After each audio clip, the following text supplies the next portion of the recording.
अभी मतलब कमरेड राजू दादा की मतलब लड़ाई खत्म नहीं हुई है, अब लड़ाई शुरू हो चुकी है, क्योंकि अब सुप्रीम कोर्ट में इसकी केस चल रही है और उस सुप्रीम कोर्ट के केस के लिए आप सबकी ज़रूरत है, हम सबको एक होने की ज़रूरत है। एक पैसा मालती दीदी और आप लोगों का सहयोग और यहाँ संगठन के सहयोग से छत्तीसगढ़ में चुनौती दिया गया। अगर ऐसा ही बसवा राजू का होता, ऐसा ही हमारे रेणुका कमरेड क्या होता, ऐसा ही कार्तिक दादा का होता या सुधाकर रेड्डी दादा का होता, तो शायद आज अमिते को नाक होते। क्योंकि छत्तीसगढ़ पुलिस क्या करती है आप सबको पता होगा, और छत्तीसगढ़ पुलिस का यही काम है, सीधा पकड़ के लाएगी और मार देगी। अभी भी कोशा दादा और रामचंद्र रेड्डी दादा के साथ क्या हुआ, आप लोगों की इस बात के लिए सोचिए कि सरकार उनको पकड़ा, पुलिस ने पकड़ के कितना दिन टॉर्चर किया, उसके बाद उसकी हत्या की जाए।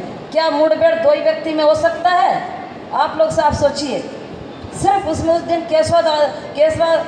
उनको कोसा दादा और रामचंद्र रेड्डी दादा को मारते हैं, तो ये दो ही लोग और इतने सारे फोर्स थी, लगभग 1000 फोर्स उस जंगलों में घुसती है और दो लोगों को बोलती है कि नहीं मुठभेड़ हुआ है। इतने करोड़ों इनाम के कमरेड मतलब सेंट्रल कमेटी के लोगों को हमने मार गिराया, ये पूरा फर्जी है। आज मैं यहाँ बोल के जा रही हूँ, सरकार मेरे को छत्तीसगढ़ में जरूर को घेरेगी और बोलेगा आपने कैसा बोला फर्जी, पर हमको आता है उसका जवाब देने कि दो व्यक्ति में कैसे मुठभेड़ होगा, आप लोग सोचिए। तो इस तरह से मतलब कमरेड को मारा गया है और उस तरह की चीज़ें हो गई है और उसके लिए लड़ना है। और आप लोग ये सोचिए, अगर मालती दीदी को मैं बोल रही थी, दीदी के साथ मेरा रिश्ता जेल में मैं थी तब से है, तो मैं दीदी को बोलती नहीं दीदी नहीं ले जाओ, नहीं रखेंगे, तो दीदी का कहना ये था नहीं अगर नहीं ले जाऊंगी सोनी तो मेरे को गांव में क्या बोलेंगे, गांव के लोग उनके दोस्त क्या बोलेंगे, उनके पिता क्या बोलेंगे, उनकी माँ क्या बोलेगी, क्योंकि मैं अगर पत्नी का फ़र्ज निभा रही हूँ तो मेरे को गांव का भी वो बेटा है उनका भी फ़र्ज निभाना है, मेरे को वापस लेके जाना हो। सोच लो, मतलब 26 दिन में छत्तीसगढ़ जगह में रख के उनको चुनौती दे के डेड बॉडी लाया गया, लेकिन हम लोग बसवा राजू का डेड बॉडी नहीं लाया गया। और आज हमारे जो सरेंडर जो कर रहे हैं या सरेंडर नहीं कर रहे हैं, ये जिद में करते हैं, वो कहते हैं कि तेलंगाना क्या जानेगा, हैदराबाद क्या जानेगा बस्तर के जंगलों के बारे में। अरे आप लोग बहुत कुछ जानते हैं, ऐसे नहीं है कि हैदराबाद से इतने ही कमरेड वहाँ पर शहीद हुए, अनगिनत कमरेड शहीद हुए। कैसा नहीं पता है कि बस्तर के जंगल में क्या होता है, क्या लड़ाई होती है, वहाँ कैसे आदिवासियों का खात्मा किया जा रहा है, कैसे आदिवासी के अंदर के जुल्म किया जाता है। ये सब बोलने की बात है कि वो क्या जानते हैं, और यहाँ ला के झंडा दिखा के जुलूस निकाल के नारेबाजी लगा के उत्साहित करके बैंड बाजा बजा के उसका अंतिम संस्कार किया जाता है, बस इतनी जानते हैं। लेकिन मेरा उनसे सवाल है कि छत्तीसगढ़ में जो हमारे बस्तर के आदिवासी को जब मौत होती है ना, फर्जी एनकाउंटर भी होता है, और ये पार्टी में जो लोग हैं उनको भी अगर मार दिया जाता है ना, तो मुश्किल से उनको कीड़ा लगा के बॉडी दिया जाता है, और उनको नसीब में वहाँ गड्ढा खोद के भी डाल नहीं पाते हम लोग, ना लकड़ी से ना जला भी नहीं पाते हैं। पुलिस वहाँ ले जाती है, वो अपनी गाड़ी में ले जाके गड्ढा खोद के डाल देती। ये वहाँ का दुर्गति है। ये तो शुक्र है कि आप लोग को एकता के कारण वहाँ से बॉडी ला के इतना अपना उस शहीद हुए जो हमारे बीच में जो ना रहे कि हमारे दिलों में, उनके लिए आप लोग इतनी अच्छे से यहाँ अंतिम संस्कार होता है। तो हम लोग वहाँ से देखते हैं, हमारे बस्तर में चर्चा होती है कि आज हमारा आदिवासी को मरता है या आदिवासी एनकाउंटर होता है, उसके लिए 4 व्यक्ति खड़ा होना मुश्किल है, उसका कफन उड़ाना मुश्किल है। लेकिन देखो हैदराबाद में वहाँ की कमेटी को देखो, वहाँ का संगठन को देखो, यहाँ से बॉडी ले जाने के बाद किस तरह से लाखों हजारों के भीड़ में उनका अंतिम संस्कार किया जाता है। ये देखो, ये और हमारा बस्तर के लोगों को देखो, जब मरते हैं तो एक कीड़े मकोड़े की तरह उसकी अंतिम संस्कार होती है। इतना फर्क है। इसलिए मैं आप लोग से कह रही हूँ कि ये जो लड़ाई है रामचंद्र रेड्डी दादा की, इसको हमको जो अभी सुप्रीम कोर्ट में लगा है, हम सबको एक होना चाहिए। और जो भी वहाँ CBI जांच की बात कर रहे हैं, और जो जैसे वहाँ का वकील जो कह रहा है, उसके लिए हमको ऐसी बैठ के बात करने से नहीं होगा, हमको ऐसी चुपचाप यहाँ चर्चा करने से नहीं होगा, हमको रोड में निकलनी पड़ेगी, हमको मीडिया के जरिए भी बाहर लाना पड़ेगा। अगर वो सिर्फ रामचंद्र रेड्डी दादा कमरेड की लड़ाई नहीं है, वो बस्तर के आदिवासी की लड़ाई है, वो बस्तर के आदिवासी की लड़ाई के लिए हमको वो रोड में उतरना पड़ेगा। अगर उस केस में CBI जांच या जांच मिल गई तो बहुत सारी चीज़ें पता चलेगा कि छत्तीसगढ़ सरकार कैसे फर्जी करके मारती है, हत्या कर रही है। वहाँ कितना मतलब इतना बेदर्दी के साथ हत्या की। अब आप ही लोग सोचो कि रेणुका को तो पकड़ के लाया गया था, ला के रखे थे, उसके बाद ले जाके मार दी। वो एक महिला थी ना, तो इस तरह करने की ज़रूरत थी क्या? उसको तो गिरफ्तार करके जेल में डाल सकते थे। कार्तिक वहाँ गांव में गवाह है, आज भी मेरे को बोलते हैं कार्तिक दादा यहाँ थे, सोनी दीदी यहाँ से उठा के वहाँ ले गए, वहाँ से ले जाके उनको ऐसा बेरहमी से उनको कड़ा करके उनको मारपीट करके मार दिए। और वैसा ही कोशा दादा का, रामचंद्र रेड्डी दादा का भी मारे। तो ये गलत है ना। चाहे उसको नक्सल का नाम दे के मारना कहाँ तक सही है? क्या वो इंसान नहीं है? लेकिन ये बहुत फक्र की बात है। उन्होंने बोले यहाँ फ़ायदा हुआ बस्तर की लड़ाई के लिए, अपने लिए नहीं जिया है रेड्डी दादा, उसने जिया है बस्तर के उस दर्द भरी बस्तर को बचाने के लिए लड़ाई लड़े हैं। और उस वहाँ के लोगों का जो इतना अत्याचार हो रहा है, जो अनगिनत है। आप लोग सरकार की बात सुनते होंगे, और जैसे आज अमित शाह बोलते हैं, विष्णुदेव शर्मा बोलते हैं, सब लोग बोलते हैं कि हम बस्तर से नक्सलवाद खात्मा करेंगे। तो कभी नहीं होगा नक्सलवाद खात्मा। वो इसलिए नहीं होगा क्योंकि सरकार पहले जुल्म करना बंद करे, सरकार वहाँ के मतलब बलात्कार करना बंद करे, सरकार वहाँ के पहाड़ों को छीनना बंद करे, सरकार वहाँ कारपोरेट बैठाना बंद करे।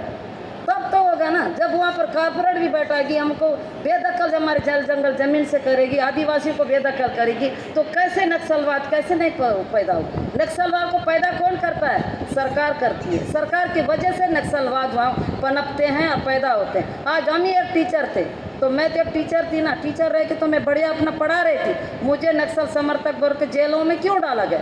4 जेलों में डाला गया। तिहाड़ जेल में डाले, कलकत्ता में ले गए, जगदलपुर में ले गए, रायपुर में ले गए। इतना एक महिला को प्रताड़ित करना, इससे क्या नक्सल खत्म है? हो सकता है मेरी कलम मेरी ताकत है, मैं विचारों की लड़ाई पर बहुत विश्वास करती हूँ, तो मेरे हाथ में आज बंदूक नहीं।